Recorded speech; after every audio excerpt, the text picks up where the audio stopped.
আসসালামু আলাইকুম রহমতুল্লাহি ওবারকাতু।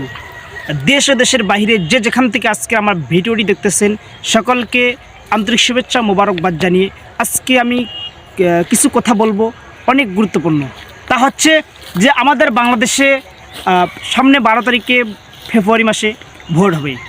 এই ভোটের কারণে দেখা যাচ্ছে বিভিন্ন জায়গায়, বিভিন্ন এলাকায়, বিভিন্ন সমাজে এই ভোটের কারণে দ্বন্দ্ব সৃষ্টি হয়েছে বা হচ্ছে।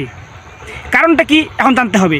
আমাদের সামনে নির্বাচনের কারণে কেউ বিএমপি করে, কেউ জামাত করে, কেউ চরমনাই করে, কেউ হেফাজত করে, কেউ এনসিপি করে। এই যে আমাদের দল একটা আছে, দলের নাম, বিভিন্ন দলের নাম, আমরা বিভিন্নজন বিভিন্ন দল করি।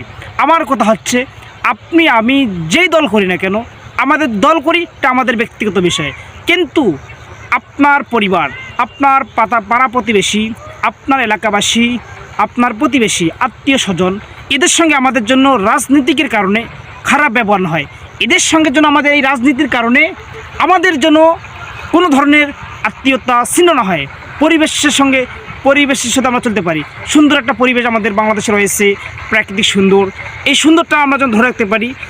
সর্বশেষ কথা হচ্ছে আমরা কেউ কারোর সঙ্গে হিংসা বা কোনো খারাপ ব্যবহার করব না, আমরা যে দল করি। আরেকটা কথা হচ্ছে যে আমরা এই নির্বাচনের কারণে নির্বাচন হচ্ছে মানে কি, যে আমাদের একদল বিজয় হবে, একদল পরাজয় হবে, এটা স্বাভাবিক।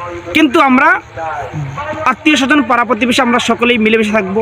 আমি যেখানে বসবাস করি আমার প্রতিবেশী রয়েছে, আমার ভাই রয়েছে, বিভিন্নজন, আমার বাবা একদল করতে পারে, আমি একদল করতে পারি, দল আমাদের করা ব্যক্তিগত। এই জন্য সর্বশেষ কথা হচ্ছে আমরা সবাই মিলেমিশে থাকবো, আশা করি ইনশাআল্লাহ।